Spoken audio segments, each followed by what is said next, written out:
I'm David Lenham at the Brentwood Bay Village Emporium with painter Brent BIRNEY. Now, Brent is in a kind of a collective show here with Terry Bennett and Ray Spencer, and the three of them are friends.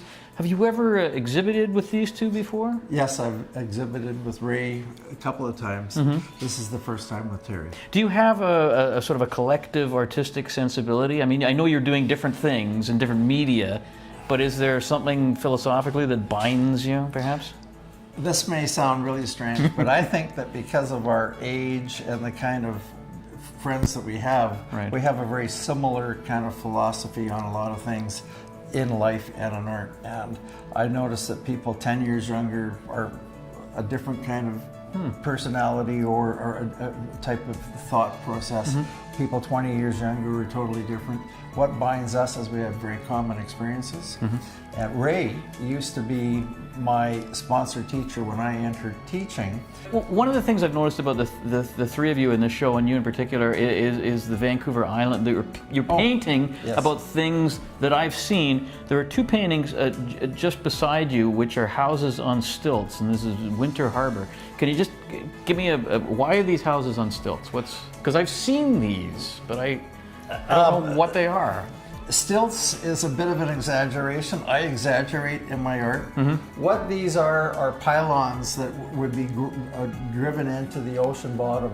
And then they would, because of the high tides rising and lowering, if we look at this over here, we see that this is a very steep gangplank at low tide, whereas at high tide, that might be really raised up. And the pylons here indicate the fact that there is a very high tide shift.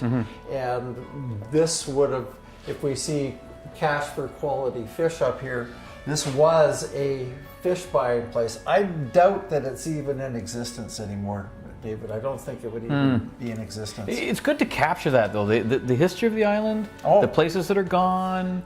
A fishing community. Winter Harbor was only known as a fishing community. Now, of course, it's kind of a bed and breakfast. You have fish charters, a lot of tourists up here.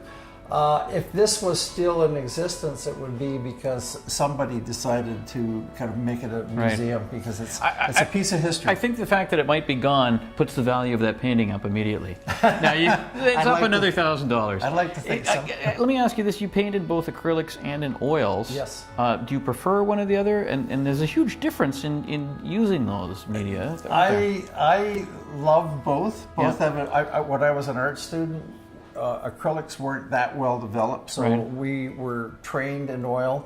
But then since then, the acrylics came a long way, and I got away from oil for many, many years. These two are acrylics.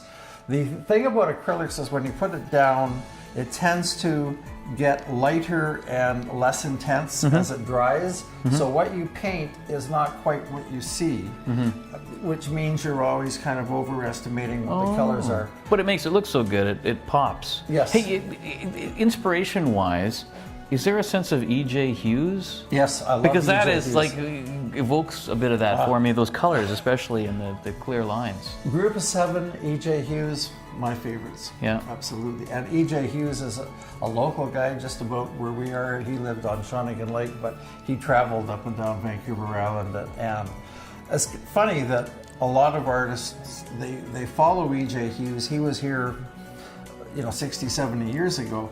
But he was picking up on what is life like, and that's what I think art should be, is just, it doesn't have to be a perfect rendition, it doesn't have to be photographically, but just a mood.